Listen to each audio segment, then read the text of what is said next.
Happy Sunday, everybody. In progress.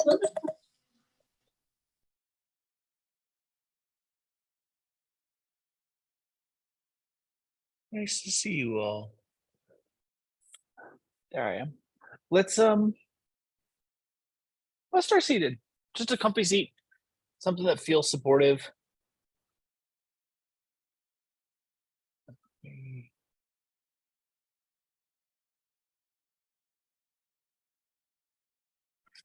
And we'll just settle in right there. Take your awareness to your breath. Think about the opportunity within each cycle of breath.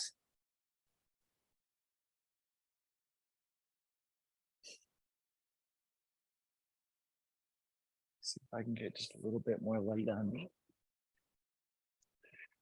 And within that opportunity of expansion, of relaxation,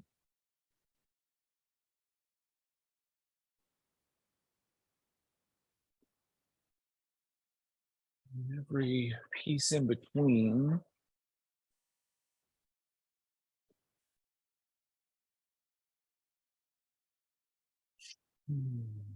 See if you can just feel into the full potential.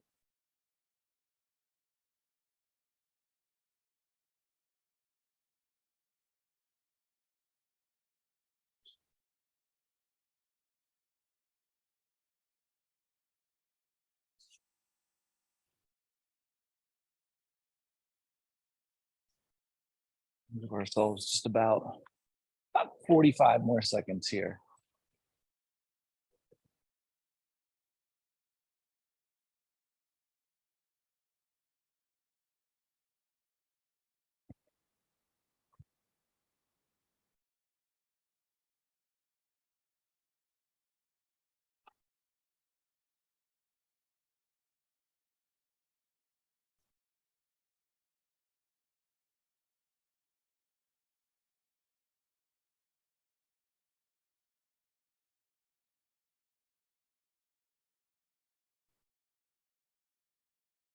And then when you are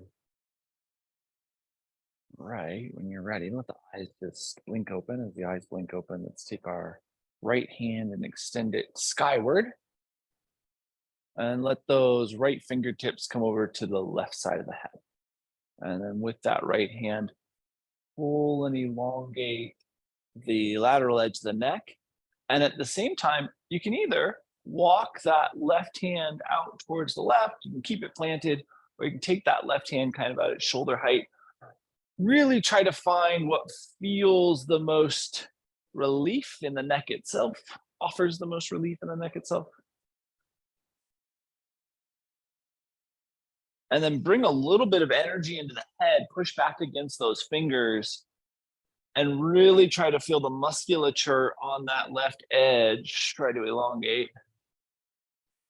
And then we'll soften back to neutral. Let that little equilibrium come back. And we'll take this over to the second side. Left hand skyward, ceilingward. Left fingers to the right side of the head. We draw over to that left side, elongating the right. Once you settle into your space, you can decide whether a walk towards the right, an elevation, or hand just comfortably resting feels like it is offering the most elongation, creating that sensation. And then once you're at that point, we're going to press into the head, like you're trying to lift your head back up, press into those fingertips, and really get that musculature to activate. And then we'll bring our head back to neutral. Let the equilibrium come back into this space. And let's walk ourselves forward into a fold. Don't let the positioning of the cervical spine here change that neck length. So make sure you stay neutral in the chin positioning.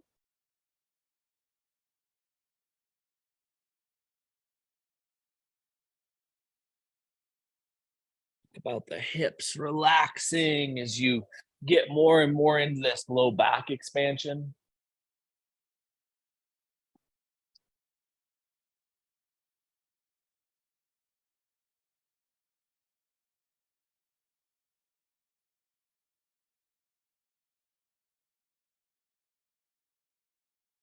About 15 more seconds here.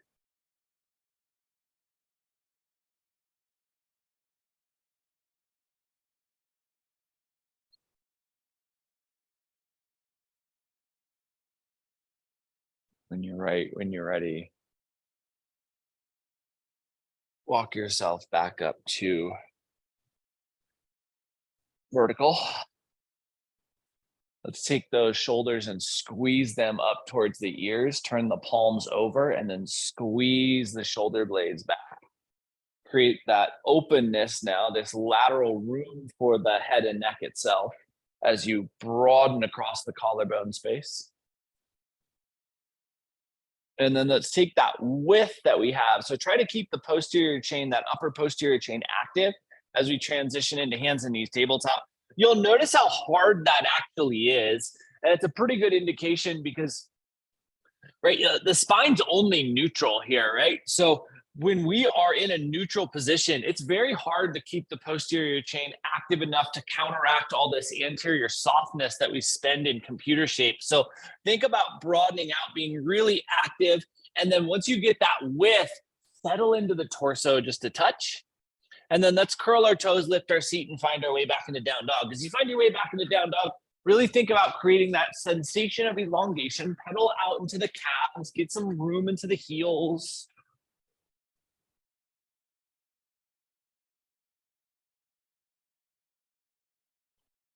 And then when you're right, when you're ready, release yourself back down to hands and knees and slide back and into child's pose.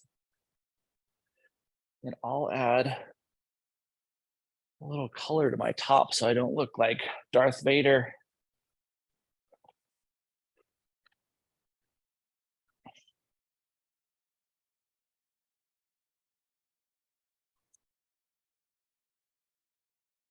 Settle into the hips, squeeze into the core, maintain that awareness of broadness across the collarbone, of room for the head and neck.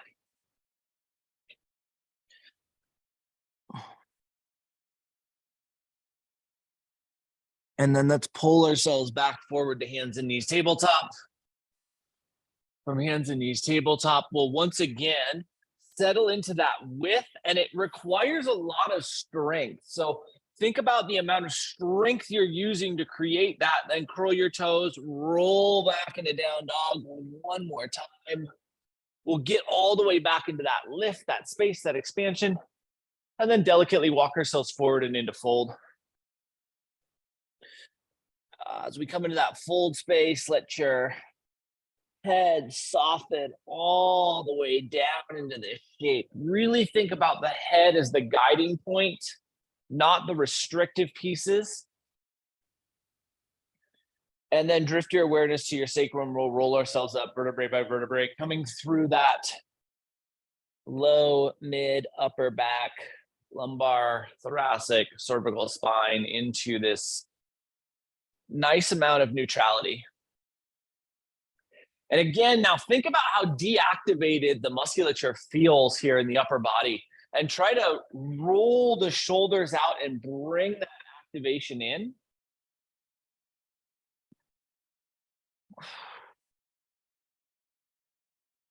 Think about how much of the abdominals are forced to work as you get that broadness. And then sweep both arms straight up and overhead. Turn the palms towards the front of your mat. And we'll exhale and straight fold down the middle of the body. Traditional fold, let your body go. Let the head lead the way once again. Then you're going to inhale to half lift. As you come to half lift, head reaches straight out towards the front of your space. Then we'll turn or shift our torso so that the belly button is in the middle of that left leg, or as close as we can make that. And then exhale through the fold. Once again, release entirely through the head, get the neck to lengthen out. And then inhale back up to half lift, come back to that neutral head positioning. So the head is kind of roughly right in between both feet. Turns or shift the torso so that it runs down the middle of the right leg, and release into the fold. As you release into that fold, the head completely lets go. We get that posterior chain focus on the right side. Inhale back up to neutral. And we're going to drift the awareness to the sacrum, drop the head so that you come into some upper spine flexion, and then let that flexion roll down the spine and think about unrolling yourself all the way up and back into mountain pose. Restacking the spine, taking that same width across the shoulder girdle, that activation across the anterior musculature, that requirement of posterior musculature activation, and sweep the arms straight back up and overhead. Exhale through forward fold. Inhale into half lift. And exhale, forward fold, right down the middle of the body. This time, slide the hands behind the legs, cup, compress, pull the torso to the thighs. Use that posterior chain space we've offered. Recognize that sometimes when we get into those early hamstring openers, they may start to bring more and more awareness to the restrictive qualities. And remember that you can bend your knees. Yeah, great choices. Heck yes. Plant your hands, walk yourself back into down dog, all the way back into the depth of the shape. This is going to be the last down dog of class, so we're just about through all of the work requirements here. And then we'll balance our weight distribution, come down to hands and knees, flip the tops of the feet, and slide back into child's pose.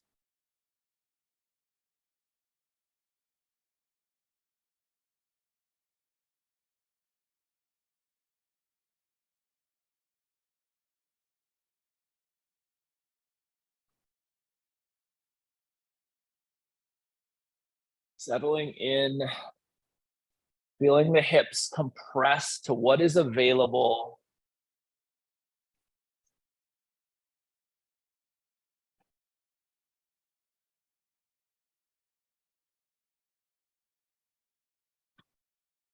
Give yourself maybe about 15 more seconds here.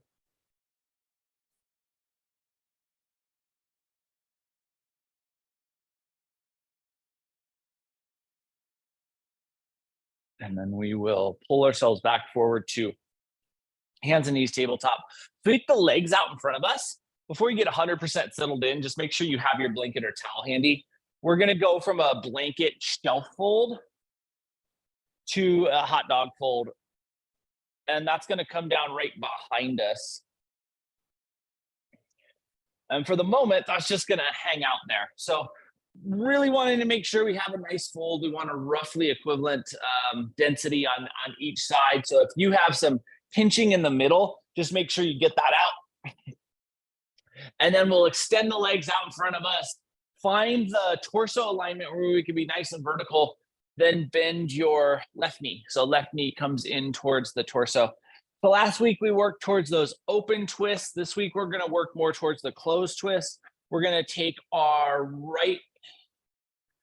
left hand, and place that behind us. Then our right hand's going to come on the thigh or the elbow onto the thigh. And we'll give ourselves this capacity to roll back towards that left shoulder. When you get all the way back into the rotation, think about bringing that same amount of strength that we had in mountain pose to get the width across the collarbone and draw that space into that collarbone room and offer as much width there as the musculature has available.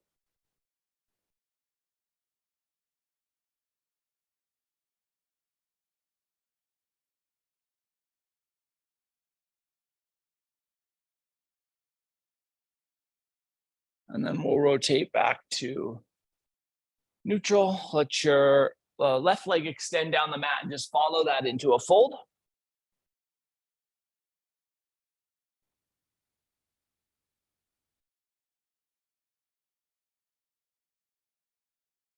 Really finding your way into that neutrality of your fold here.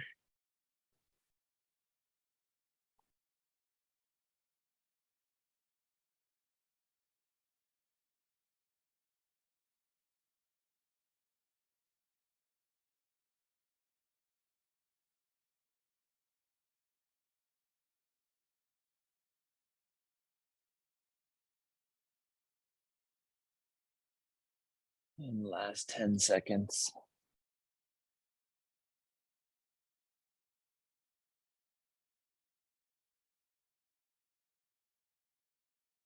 When you're right, when you're ready, we walk the spine back to vertical. We'll bend the right knee. Right knee comes into that compression space. Then the right hand comes behind us. We'll take that left hand to the thigh, or you can go left elbow to the thigh.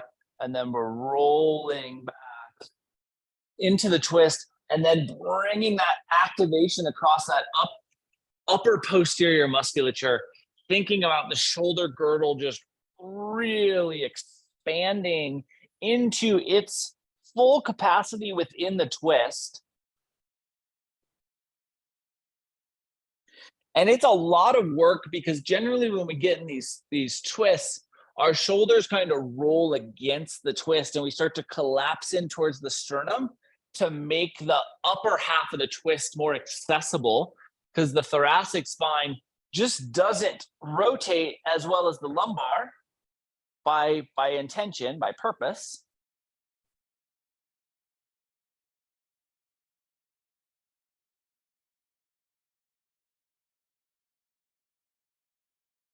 And then we will roll ourselves back to neutral when you feel balance left to right. Extend that right leg and follow it back into this fold. Again, a fold right down the middle, some nice flexion, really finding your way into the depth here.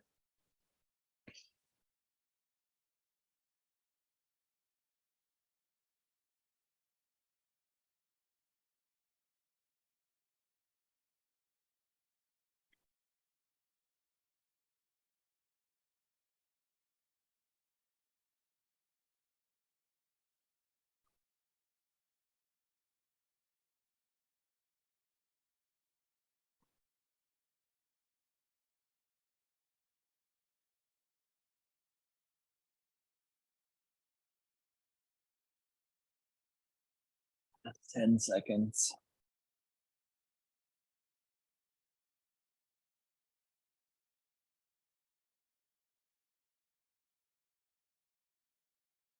Now, when you're right, we'll walk ourselves back up to vertical. We're going to bring both knees into a bent position. Let both knees fall over towards the left.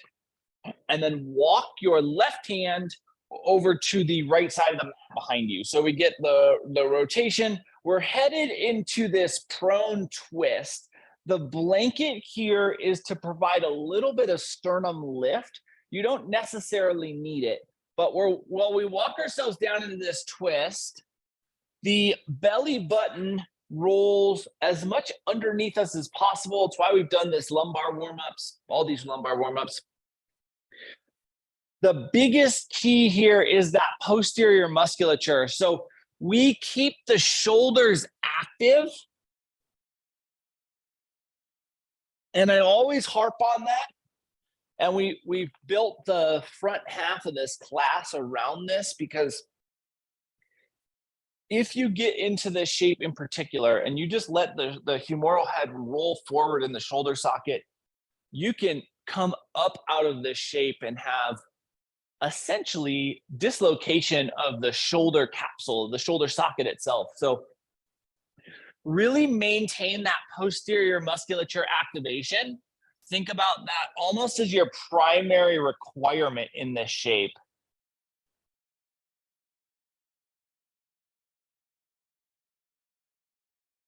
You'll likely notice that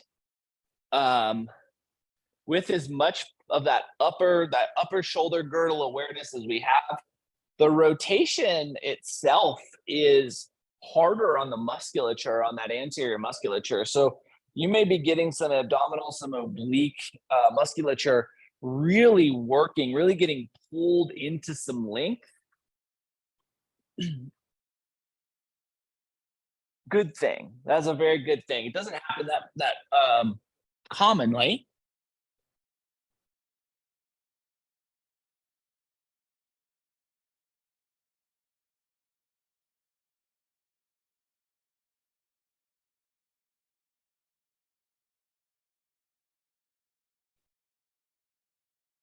Check in on that shoulder activation. We're going to give ourselves 60 more seconds here on this first side. And so there's this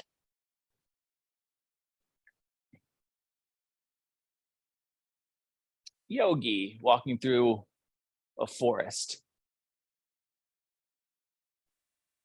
And he's moving what he feels like is quickly and silently, really walking with intention, trying to be observant of every single footprint that he places in the grass. And he stumbles onto this opening, and in this opening, there is this miraculous, this almost indescribable being. And this being is in perfect motion. The fluidity of his existence is like the exuberance of joyful expression of life. And it just hits him that that's what he's looking at. When you're ready, you're going to bring some strength back into the hands, and we'll press ourselves back up, roll the knees back to neutral, slide the hands underneath the legs, interlace either at the elbows, the wrists, or the fingertips, and compress the torso to the thigh. Then, if it is within the space of your body, you can walk those heels forward. Right? And the space of our body means that our torso and our thighs are still compressed. And if it's not, there's no reason to walk the heels forward because you've already received the maximum benefit of the shape. And since we're giving our body an hour, we may as well find the maximum benefit of each of these shapes that we get into.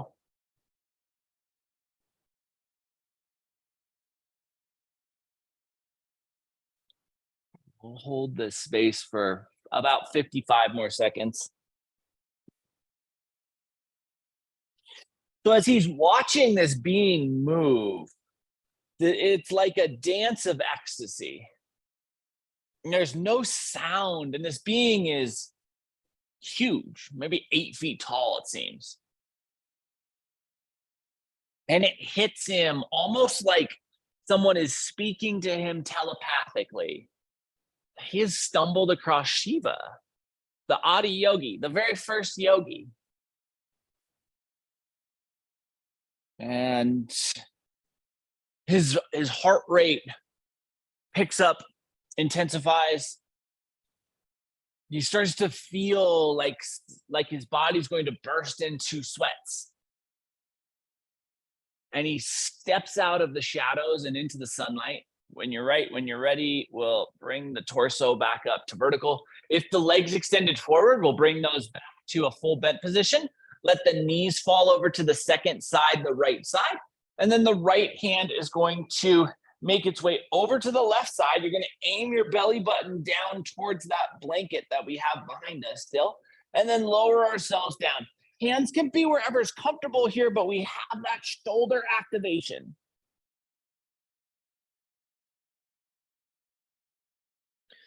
Shoulder activation makes the twist harder. There's no doubt about that. But it offers the maximum amount of benefit for the shape itself.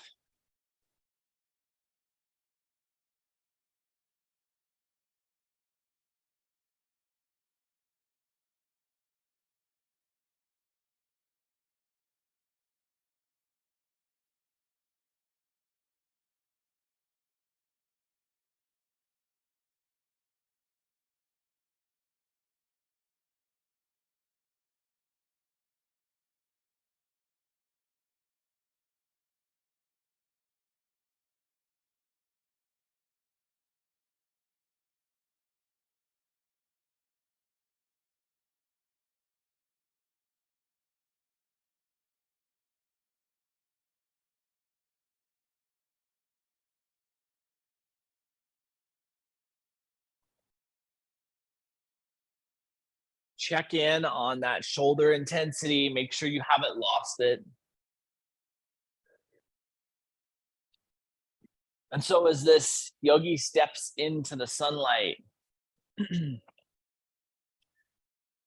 Shiva notices that he's there and he dances his way over, almost like he's floating over to this yogi. And the two talk. And the yogi asks if Shiva will take him on as a student. Shiva hems and haws, but the yogi is persistent in his ask. And so the two get to talking, and Shiva asks why. Why do you want to do this? And the yogi says, I want to be able to move in the way you move. And Shiva laughs and is like, oh, you won't. And says, I know, but I want to move closer to that ability. And Shiva says, okay. And then come with me.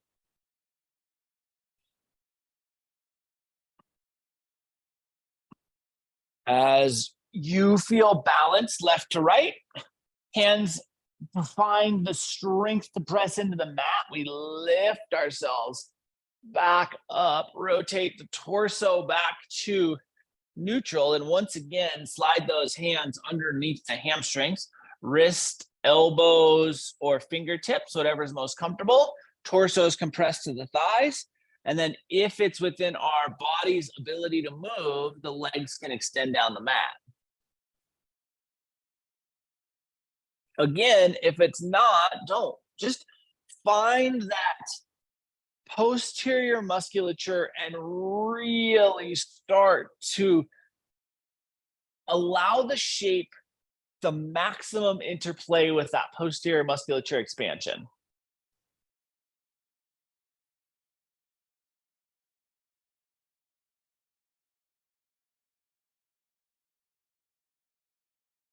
Be here for about 50 more seconds.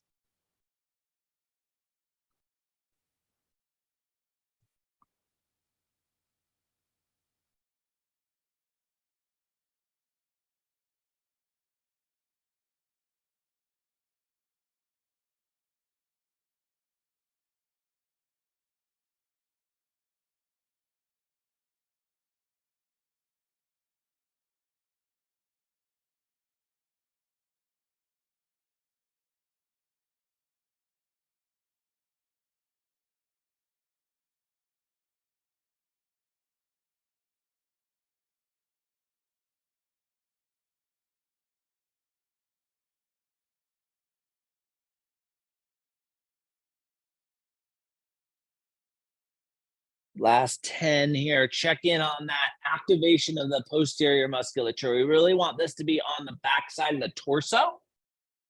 Give yourself that enough squeeze to make that possible. And then release and bring your torso back up to vertical. As the torso comes to vertical, let's bend both knees and let the bottoms of the feet come together. And then hands clasp over the toe mounds.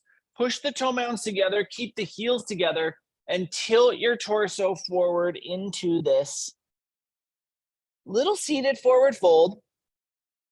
Obviously, we have the butterfly shape. The focus of this shape ends up being kind of two places, that medial line of the hips, which I'm really trying to get into before we move to the wall, and then the back once again. This could be deep in the lumbar. This could work its way up towards the thoracic. This can even come all the way up into the cervical spine.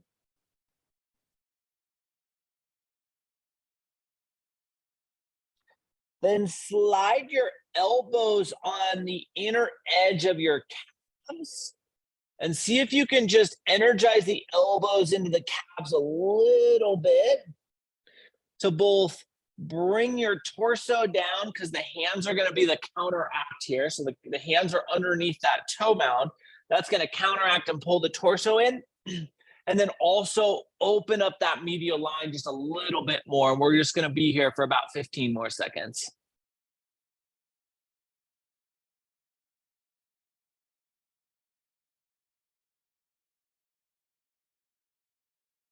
And then we'll bring ourselves back up to vertical. And we're gonna transition to a wall. So if you don't have a wall, it's all right. We can make this happen without the wall. Don't feel like you need it. But if you can easily get to a wall, we're gonna go legs up the wall first. So I'll demonstrate that, and then we'll get into the no wall prop. So if we're here, we just go legs up, traditional style. We tuck that tailbone into the corner. We're gonna be here for a little bit of time, and we're gonna do a couple of shapes here.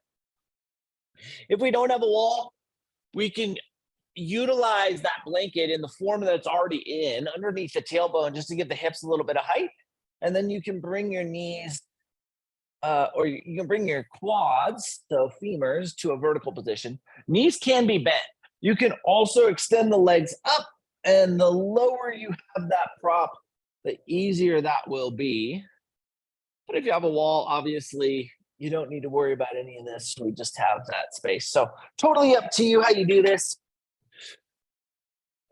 Starting here with a typical inversion without the necessity of a handstand.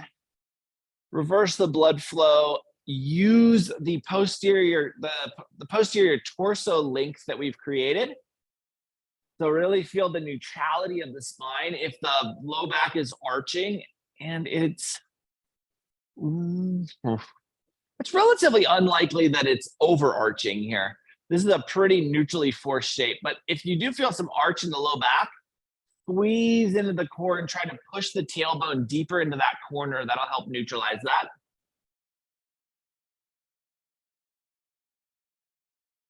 We'll just settle in.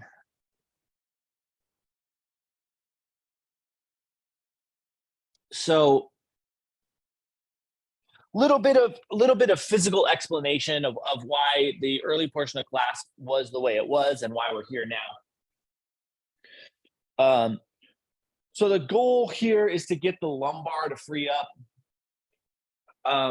And obviously I've been focused on a lot of shoulder stuff over the last month and then the early portion of class.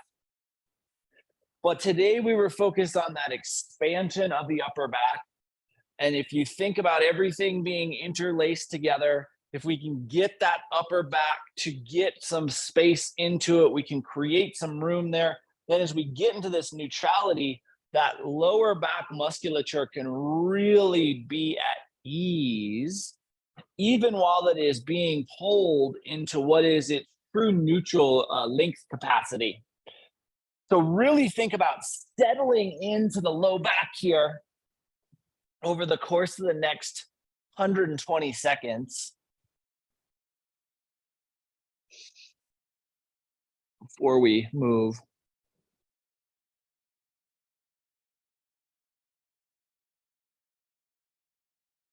And so the yogi and Shiva make an agreement. And the agreement is the yogi will do whatever Shiva asks.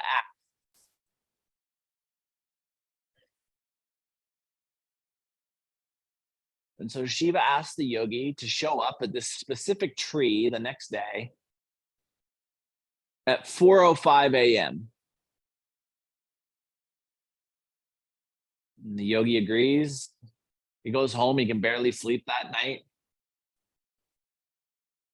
He gets up. He makes it to the tree 5 minutes early. Shiva's already waiting there. And Shiva says, now sit.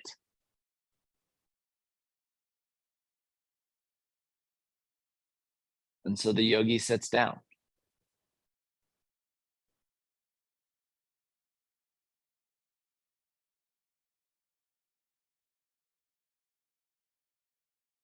And Shiva sits down on the tree just across the clearing.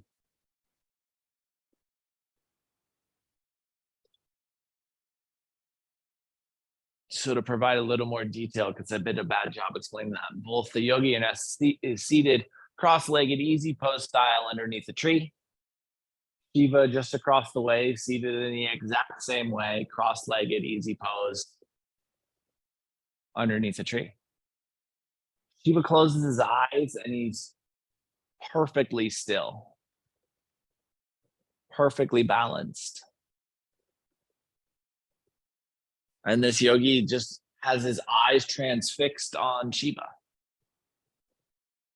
And he's waiting for the next command.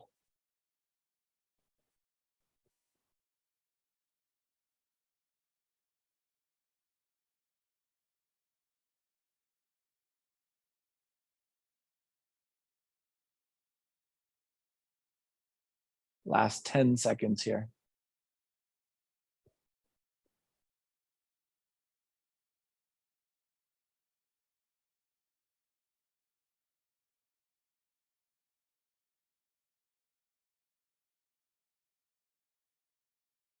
And when you're ready, we're going to bend the knees and come into a bottom squat.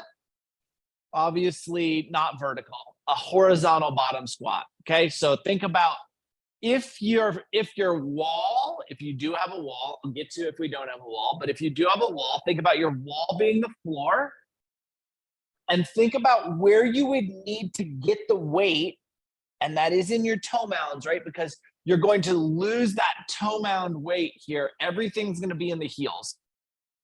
It's a very similar problem that we have, most of us have when we're in bottom squat, is that our weight wants to dump in our heels and that makes us fall over. So up against the wall here, imagine that the wall is the floor and that is your bottom squat position.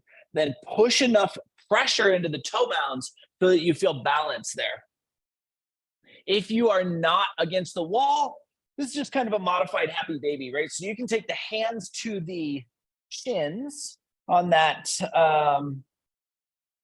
tibia, and then just make sure your feet point as straight up towards the ceiling as is possible. And same thing if you're on the wall. Imagine that you're trying to create the perfect bottom squat. So you want that hip alignment to be representational of squat. The feet are pointed as straight forward as is possible for your femur. So that hip capsule has to have the room. If the toes are starting to peek out towards 45, that's what the hips might need. But we're working towards neutral. So just a little bit of backstory on bottom squat. Backstory is probably a good way. And you may have heard this from me before, but I think it's nice to just kind of remind us. The bottom squat shape. So this shape, if we are feet on the ground, traditional humans for 200,000 years used this shape as a resting pose, right? So before there were couches, humans would just come into this bottom squat shape and we would be restored here. And now you think about how hard it is to get into this shape, just to get into the shape, and then think about accumulating time in this shape, how hard that is on our hips.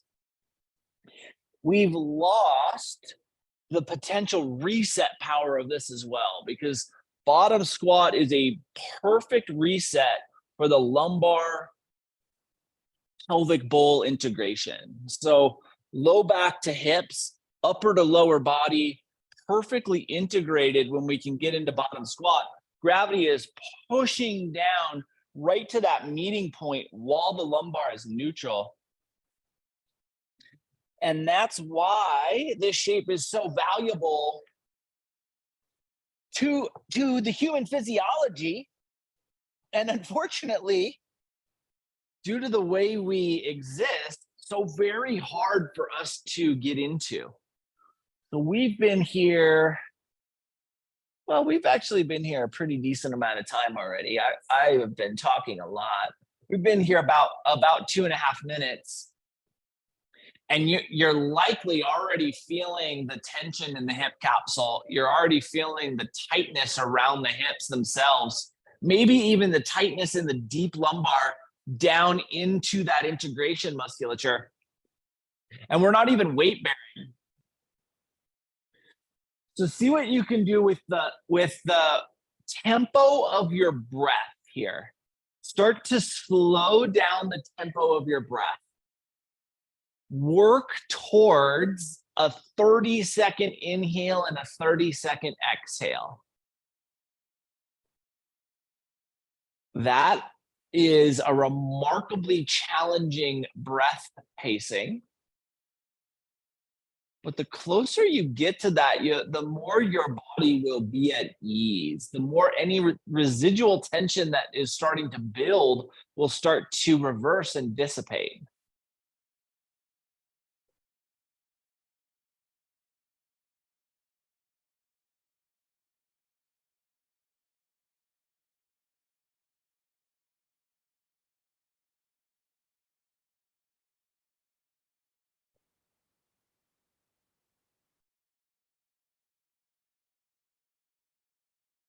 And so this yogi's seated under the tree and his legs are starting to hurt. And he's looking at Shiva and he can't even tell if Shiva's breathing anymore. And he's watching the sun shift in the sky. It's coming up. And then it's at midday and then it's starting to fall back down. And his mind is just racing and he wants to do anything other than being seated in the shape he's in. Maybe, possibly similar to how you're feeling right now. The good news is we only have 30 more seconds here. And our yogi has no idea how long he's going to be asked to be seated.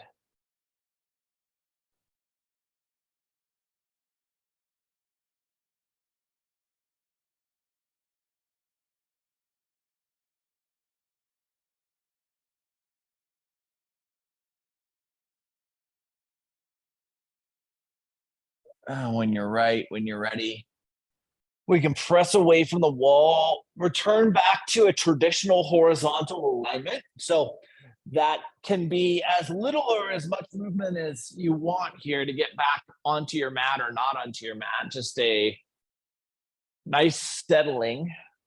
And then walk your feet out to the width of the mat and let the knees fall in towards one another. And the arms can open here towards cactus or T. And we just breathe into this space we've created. So the sun goes down. Eventually, Shiva opens his eyes, looks across, sees that the yogi is seated there in obvious agony. Shiva comes over, helps him up. His hips unfold and he's creaky, crotchety. Shiva says, okay, I'll see you tomorrow, 4:05 a.m. And the two go their separate ways.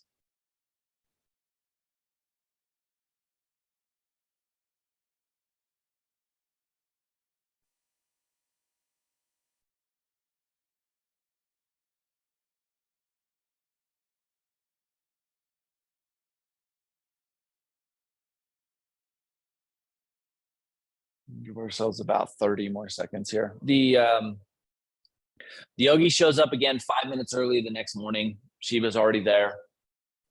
Shiva looks at the yogi, points to the tree and says, sit.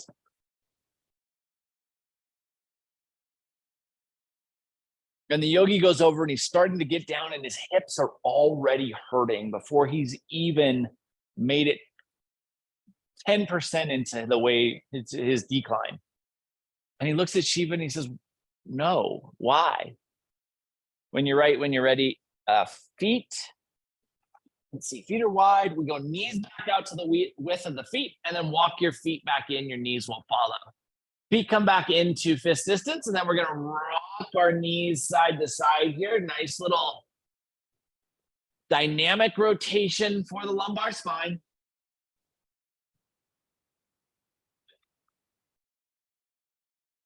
We start to unwind the work we've done. Remember that now that we have some of this low back capacity, you can drive that top knee forward into the twist to get even more rotation if that feels like that's what your body could use.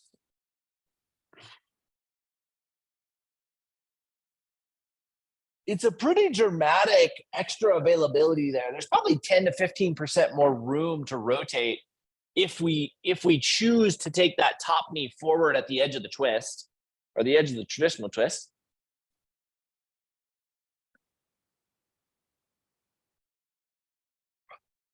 The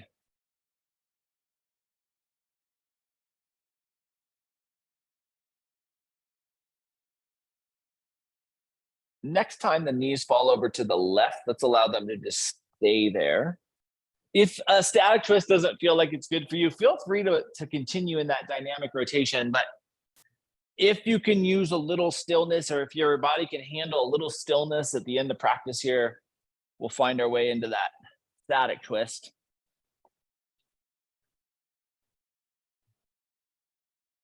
And Shiva looks back at this yogi who's just told him no and is just kind of aghast to what has happened. He says, well, you said you would do whatever.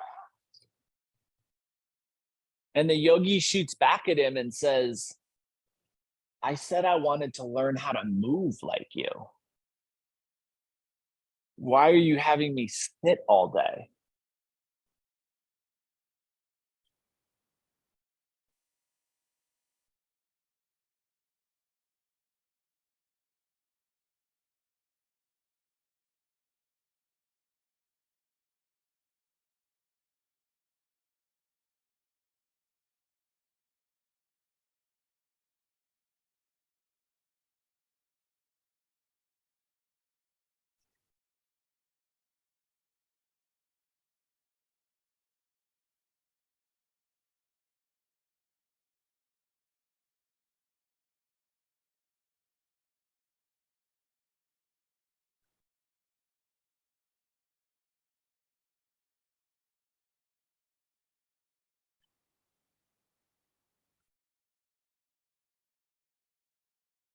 When you're right, when you're ready, bring your knees back to neutral. And let's exhale the knees over towards that second side.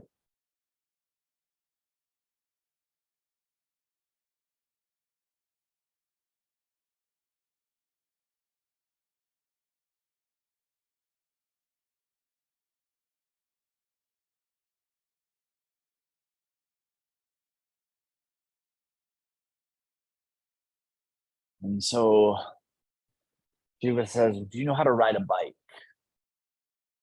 This yogi's like, yeah, I can ride a bike. I don't know what this has to do with our conversation, but yes, I can ride a bike.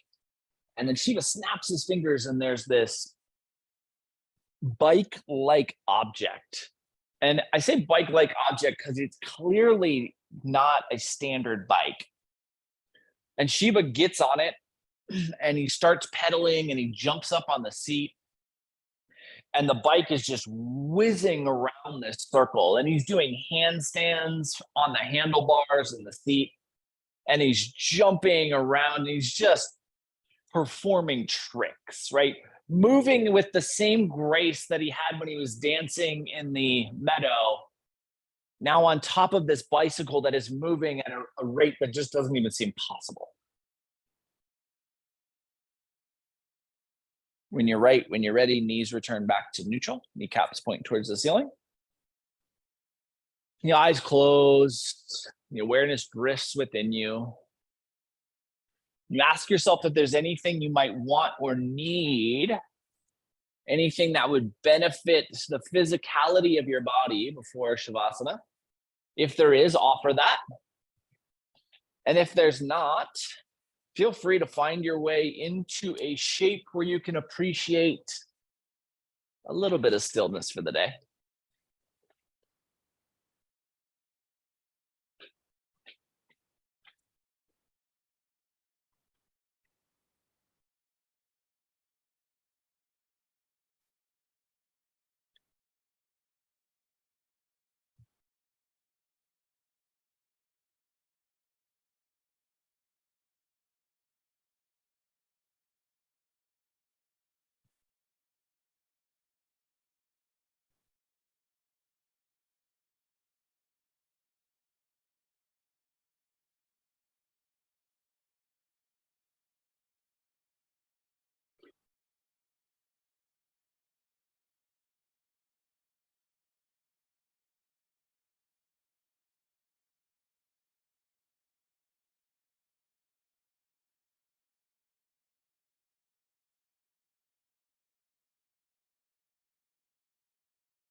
And so Shiva eventually jumps off the bike.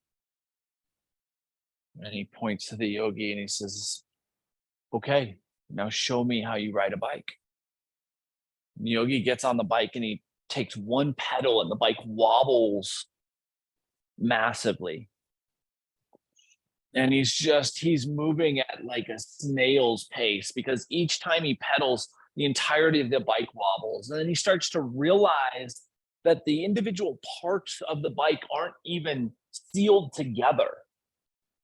So he's going so slow, and Shiva keeps saying, faster, faster, faster. And the yogi's like, I can't. Eventually, he gets off the bike, and Shiva says, why can't you go faster? Just pedal more. Start to bring some movement to your fingers and your toes.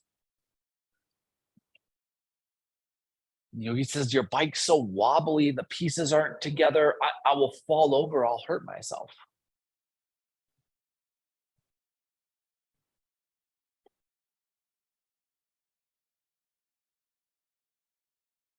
Movement up into the wrists and the ankles,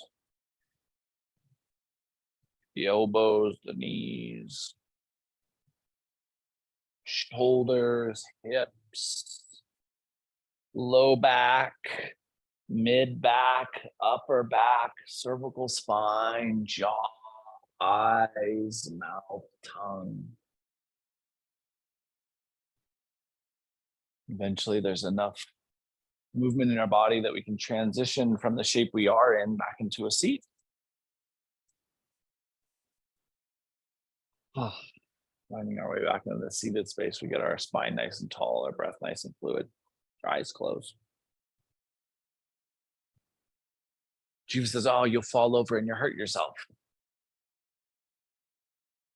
No, this is why we sit in stillness before we learn to move. We need stability before we can reach our maximum potential. And he points, and the yogi goes and sits underneath the tree.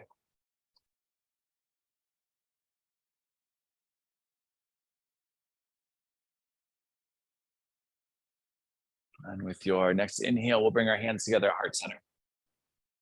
Over the course of the next 7 days, can you remind yourself that it is not how willing you are to push yourself, but the stability from which you launch forth that will determine your potential to move, to expand, and to become you, and see how that changes your experience.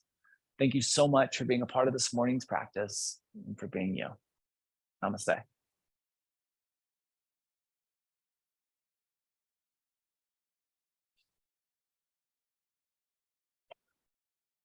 Happy Sunday, guys. Boy, oh boy, that class flew by. Appreciate the heck out of you being here. Have a beautiful rest of your day. The Disc Golf Pro Tour is in Scottsdale today if you're looking for something to do. I'm jealous as heck. I'll see you tomorrow if you want to move, and we'll do this again next Sunday. Love you guys. Mwah!